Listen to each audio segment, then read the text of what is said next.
everyone, my name's Fatima and welcome back to The Race Edit, and if you're new here, welcome to The Race Edit and welcome to a new video. You guys, we are back at one of my favorite races of the season, Singapore. I'm so excited to get into this race on Sunday. I'm not even kidding. Now, my Unserious predictions are going to be a bit different this time because I need to talk about some hot topics in Formula One because there has been many this week. There's just been many this season. This is just like the never-ending season for hot topics, it feels like at this point. So we're gonna get into our hot topics and then we'll get into my predictions towards the end. Now, starting off with the one that really got me, it really set a fire up underneath me because I was just like, now why would you say that? Why would you say that?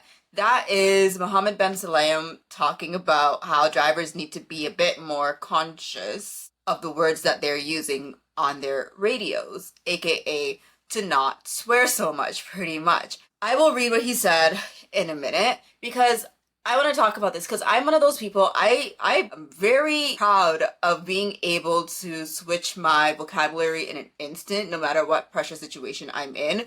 Now, mind you, I'm not a Formula One driver, but if there's one thing that I'm really good at is finding other words that are not swear words when it comes to speaking. I don't know why, it's just something that this is not a groundbreaking thing, by the way, because everyone does this. I'm just really good at using silly little words, and this is why sometimes whenever people make fun of George Russell for all the words that he uses, like those weird little words, I'm like, haha, I do it too. I don't know, it's just one of those things where I feel like in any business, in any professional career, in any job, you can't just be out here swearing. We know that. That is just something, it's called having some decorum. It's called not being a weirdo and just, using clean language. Everyone does it. So I understand Muhammad's notion in that. This is a weird one for me because I understand maybe like keeping it a bit clean, if sure, but also, do we need to broadcast the radios? Not really. It's fun, it's great, but these are drivers in extreme high pressure situations. They are going around the track at a bajillion miles an hour. Like, sorry, they can't control it sometimes. They just can't. And it's hard to police. There's already so much policing that's done in Formula One for the drivers. We know there's already so much policing, and just throwing another one, like, I just feel like we have bigger problems to be dealing with in F1 that does not have to do with the language. As long as they're not being racist, xenophobic, they're not harassing their engineers. If they throw in a little F-bomb here and there, let it be. He was more so along the lines of there's children that are watching, families that are watching. I get that, but that's also why we have F1 Kids as well. And I love F1 Kids. It's so fun. Are you kidding me? F1 Kids, the broadcast for F1 Kids? Yeah. I think, honestly, as a grown adult, I too enjoy F1 Kids. So, like, there's other options. Like, if you're worried about children watching, I mean, Formula One is a very high impact sport. Cars are crashing. I mean, I don't think any child should have been witnessing when Grosjean had that fiery crash, if we're gonna be honest. Like, Formula One is a scary sport. I just like there's bigger fish to fry, but besides the language that is being used.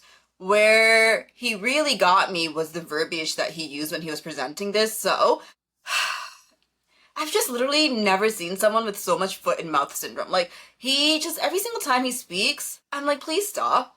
Because you're just never on the right side of history, my guy. Like, how is it every single time you speak, it's just like, why? So as he was explaining why drivers should not be swearing on TV, he said, I mean, we have to differentiate our sport, motorsport, and rap music. We're not rappers, They say the F word how many times per minute? We're not on that. That's them and we are us. Now, what does that mean, Mohammed?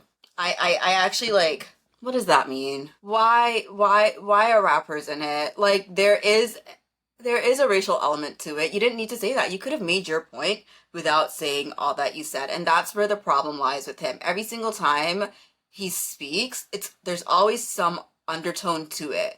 I understand that he's the president of the FIA. The funniest thing is when I was talking to my dad about, because my dad knows a lot of things, and we were talking about, for some reason, Mohammed Ben Sulayem's name came up, and he was talking about something, and I was like, he's a president of the FIA, and he was like, now how did that happen? what? He could not believe it. He was like, this guy? And I was like, yeah, dude, this guy. But I just feel like every single time, not even I feel like, every single time he speaks, there's always just some really weird, insidious undertone to it that just doesn't need to be said. You could have said with your chest, like, I just think maybe the drivers are swearing too much. It's not as appropriate. We need to figure out, put a handle on it, yada, yada, yada. Like, why are we bringing rappers into it? Because we know what that undertone is, and it was really unnecessary in my opinion. And I just feel like if you're going to police drivers for the words that they're using when the broadcast comes on, you need to look at yourself as well, because the words that you're using are very dangerous and they're also very harmful too. That's that. And of course, it's not Formula One if they don't ask Lewis Hamilton about these things. I mean, they did ask like all the drivers about these things, but of course the headlines were, Lewis Hamilton says this, Lewis Hamilton says that. And I'm like, he's not the only one who spoke up, but he's also the only one who eloquently said what everyone else was thinking. And what he said was, I don't like how he expressed it, saying rappers is very stereotypical, and if you think about it, most rappers are black. So he really pointed it towards, we're not like them. I think that was the wrong choice of words. There's a racial element there. As I said, I agree with cleaning it up a little bit, but also it's good to have some emotion. We're not robots, and for me, the way I control it is because there's over 2,000 people that are working towards me having this position and being where I am, so I have a lot of followers of all ages. But it's not about me, and even though I am having this experience on track, what I do and what I say affects all of those people. He says more, and he even said that back in the day when he was younger, like, words came out of his mouth that, potentially didn't need to. And he says that a lot of the drivers on the grid, as we know, are extremely young. And like, I guess for me, the older you get, like, the more it's just really unnecessary to be throwing F-bombs left, right, and center, yada, yada, yada, right? And Mohammed Ben Sulayem said, like, he understands because he was a racer once too. So, like, when you're in high pressure situations. So, I don't know. I think if you're going to be upset about drivers swearing so much, maybe let's just stop broadcasting their radios. I think that's the first place to start. This sport has been going on for 70 plus years, and in that time, we've had some verbiage that was used. Drivers have never been the ones to be like, I need to watch what I say just in case. Like, if you're watching Formula One, some issue's gonna happen. It's gonna happen. So I think that's where I stand on it. It's like this sport has been going on for a lot of years. And in that time, we've seen fighting, we've seen swearing, we've seen this, that, and the other. And like, it's being toned down, of course, a lot, but there's only so much policing I feel like these people can take before they're just like, what's the point? The politics, there's just so much politics. Anyway, that's where I stand on MBS, and his rules. The funniest thing about all of this is Max Verstappen? Oh, yeah. Now, why'd they do that to him, yo? Why did they do that to him? So long story short, after all of this came out, and then when Max Verstappen was speaking about the car in Baku, he said the car was effed. The F-bomb. And he said the car was effed because, that's also how Max speaks. Like, it is how Max speaks. He do be swearing. But because of this, he was called to the stewards because of the language he was used, because, you have to be very mindful.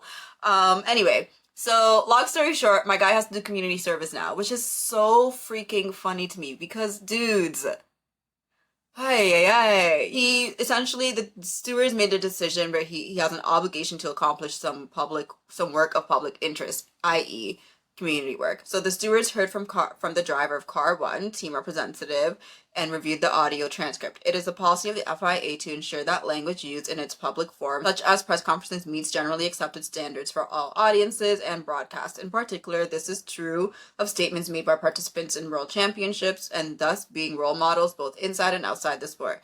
This is clear. That role model word again. Remember when they tried to pin that on Lewis last year? That was actually diabolical.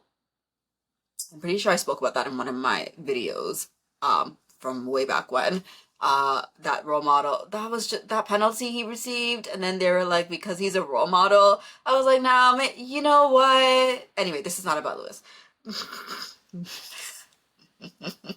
back to Max. So the stewards reviewed the transcript of the FIA Thursday driver press conference in Singapore, and Max Verstappen, driver of Car 1, used language to describe the car at the event in Azerbaijan, which is generally considered coarse, rude, and may cause offense, and is not considered suitable for broadcast. This misconduct, as defined in Article 20 of the International Sporting Code, and is a breach of Article 12.21k.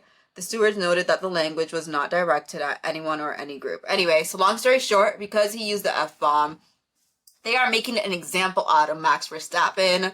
They are. I just feel like these are adults, yo. I'm sorry. Like, I'm not going to police the language you use if you're not being harmful towards anyone. And just say what you have to say. Anyway, but after was it FP2 or FP1? I can't remember. When they were speaking with him, I'm pretty sure it was FP2, and I'm pretty sure it was Ariana Bravo, and she asked him briefly, do you have any words for the kind of the steward's decisions? He literally said no words and walked away, and I was like, real, honestly.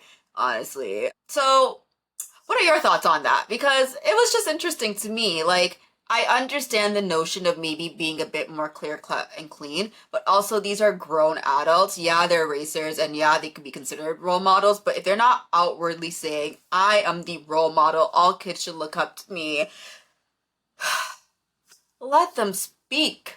Let them speak. Or just don't broadcast the radios. That's where I stand. Just don't broadcast the radios and we keep it pushing. Now, let's move on to McLaren, because they're having a time right now, as we know. And if there's one thing about Red Bull, is they may be dabbling in some illegal activities when it comes to their cars. I'm not saying they're doing it. They just could be. Just allegedly. I'm not saying it, but they may be. But Red Bull can do it. But if they sense that another team is doing some illegal stuff or is finding a loophole to extract that car, Red Bull will call it out. It's like Randall from Disney's Recess being the snitch that he is. Sorry, yeah, that's what they are. I think it's really funny. I'm not going to lie. I just think it's really funny because one thing about Red Bull is they will fight for their rights. They will. They will fight for their rights. They will not be shown up. Even if their car is in the pits, Red Bull says there's no way. Any team that's winning, there's no way, Red Bull's eyes, that they're winning legally. But they're not the only team to have expressed concerns about McLaren's rear wing, should I say, and because of a lot of the criticism and concerns that teams have brought out, and because of all the chatter, McLaren's mini DRS controversy, essentially they will have to modify their rear wing design. The FIA deemed that, you know what, this is something that, while this is a wing that does comply with the current regulations and it does pass all these static tests, due to whatever loophole McLaren may or may not have found with this wing, and because other teams have deemed that it could potentially be giving them an advantage, the FIA did deem that they will need to modify this wing. And you know what? There's a lot of back and forth with this, because what is innovation if you're not finding these loopholes, right? So I guess that's kind of where a lot of people are, but I also understand it's Formula One and it's a competitive sport, so if you're a part of the rival team and you're like, they're cheating, I would be like, you're cheating too. What do you mean? So I get it. So we'll see. I think they still have this rear wing for Singapore, but moving forward, they will have to modify it. All right, let's talk about Danny Rick. That's all. I don't really have much to say about it, but it is a hot topic, so I felt like I should bring it up. Let's move on to Daniel Ricciardo potentially leaving after Singapore and Liam Lawson coming in. I did say many moons ago, aka pretty much every video where I talk about Daniel Ricciardo and that V-carb car, I'm always like, he's not going to be in that seat come 25. I don't understand the reason to bring him in, to switch him out not even mid-season, to switch him out when there's only a few races left and then have Liam Lawson come in, unless it's to prepare Liam Lawson for 25. But I don't understand that. I just feel like let Daniel Ricciardo finish it out. Especially for a team that wanted him back, or I guess Christian Horner wanted him back. Like, you guys really got this guy out of sabbatical, brought him back just to have him leave mid-season. I mean, I guess that's comeuppance for Nick DeVries if he leaves and Liam Lawson comes in. But just, I don't think that makes sense. If this is the end of Daniel Ricciardo's career, let's at least end it with some class, you know? Let's have him ride out up until Abu Dhabi, say his goodbyes, and we move. I do think this is. I'm not feeling it for Daniel Ricciardo. I think he's had his time, and unfortunately, again, but I did say in a previous video, like, as a driver, you know how annoying it is to hear fans say, "Oh, it's time for you to leave now because you've had an opportunity when you still have the drive and the push." I have said that, but I just don't know really how I'm feeling about this whole Daniel Ricciardo thing, because I had theories where I was like, oh, maybe he'll go to Red Bull come 25. But now I'm just like, will he even go to Red Bull come 25? Because they're happy with Perez. They're content with Perez. They didn't listen to Perez.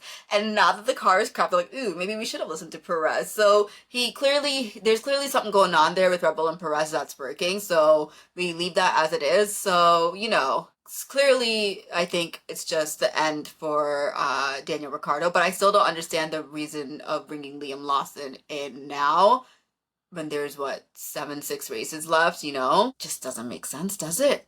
It doesn't. Someone was saying how they're seeing the likes of how Colapinto has come in and Behrman have come in, and these are rookies, and they both achieved points coming in. Fair, but like I feel like that's also under different circumstances. Not even I feel like it is also under different circumstances too. And just bringing Lawson in, let's wait until 25. The sport is so unserious sometimes. Just wait until 25 and we keep it pushing. That's, I guess, where I stand when it comes to that. Now let's move on to Mercedes, and they're vying, they're dreaming, they're crying for Max Verstappen, because we keep going through the same. You know what? Where there's smoke, there's fire. So as much as Max says, like, I'm happy where I am, la da da da, clearly there's something that Toto and Mercedes are seeing that has them confident that they could potentially have Max come in come 2026.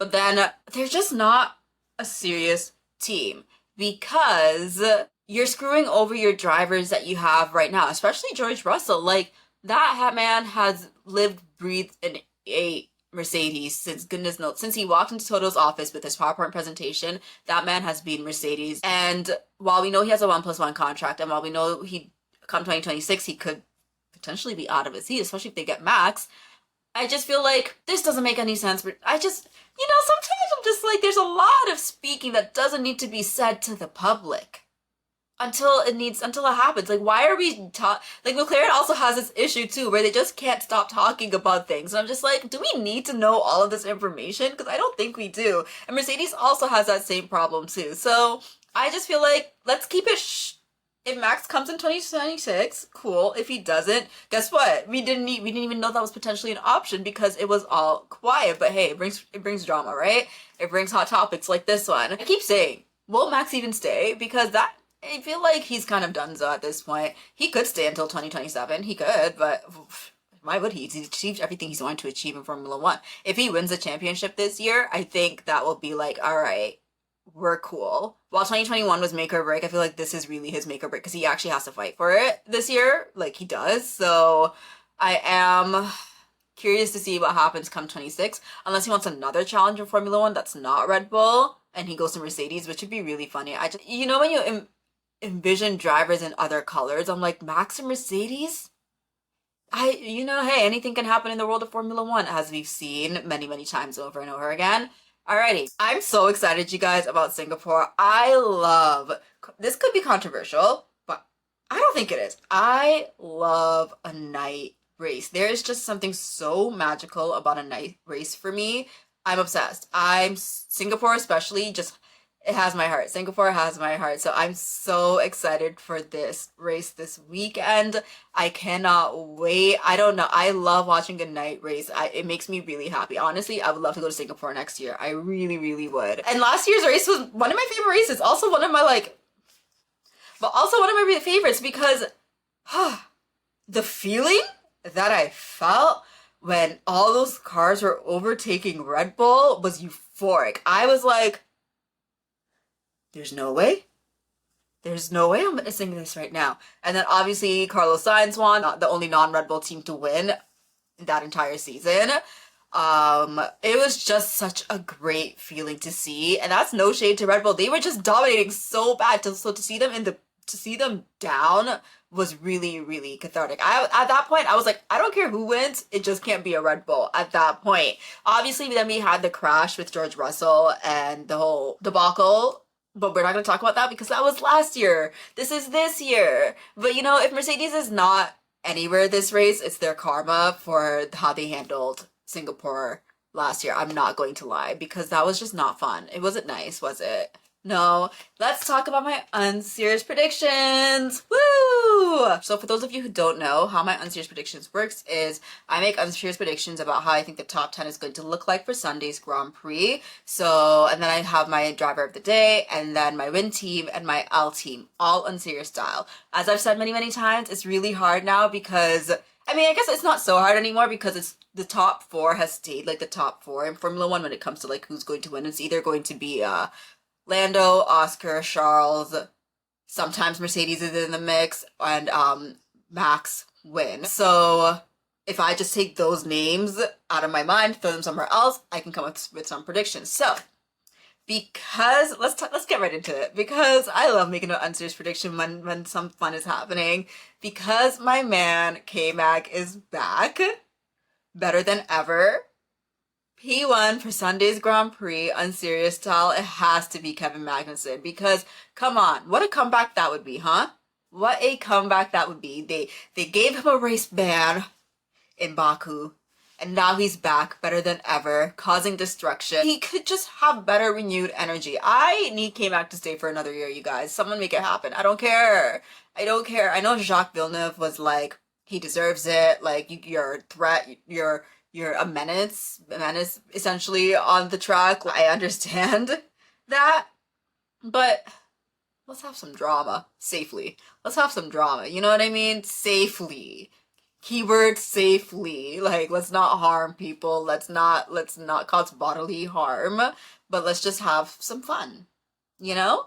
So Kevin Magnussen, P1, and then P2, I'm gonna have to give it to Daniel Rick, because imagine that, all that chatter, all that yapping about how Liam Lawson's gonna come in and Daniel Ricciardo's going to lose his seat, and then he just comes and gets P2.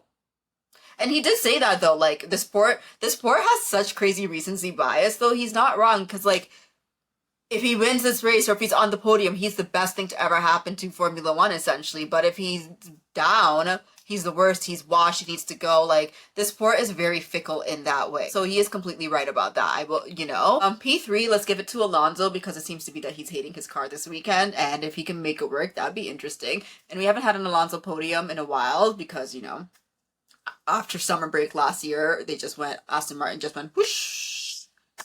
Yikes. P4. Now this, it could be kind of believable, because the way he's racing, the way he just came into Formula 1, Franco Colapinto, he could have a P4. I'd like to see it. I would like to see it, Franco. Thank you very much. Then we have P5, Esteban Ocon, because after the weekend that, you know, Alpine had in Baku, if they get a P5, they did something right. P6, we'll throw it to Alex Albon, which also could be realistic because Williams has had double points now, so I could see a P6 happening. And it would be crazy if Franco outscores him too, which would be interesting for Williams, wouldn't it? P7, Zhou Guanyu, because I'm always rooting for Zhou. P8, Lance Stroll, no rhyme or reason. P9, Nico Hulkenberg. That'd be fun. Haas in the points, you have a winner, and then Nico Hulkenberg, P9. They've had a pretty good season this season, huh? And then P10, Pierre Gasly. Again, if Alpine can even get a lick of a point, I'm like, good job, boys, you know? And then we have my driver of the day. Let me pause for dramatic effect.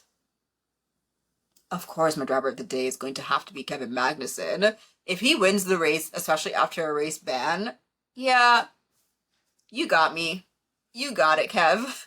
You got it. And then we'll have my win team. I was battling with this one because I was like, it would have to be Haas by like nature because they won the race. But I'm also like Alpine because they got double points. But I think I'm going to stick with Haas. And then my L team would have to be Mercedes just because, you know, just because you know. And that's all I have to say for you all today. If you like this video, please feel free to like and subscribe. I had such a wonderful time speaking with you all. If you have any unserious predictions, please let me know, and I will see you all in the next one. Thank you all so much and have a wonderful, wonderful day.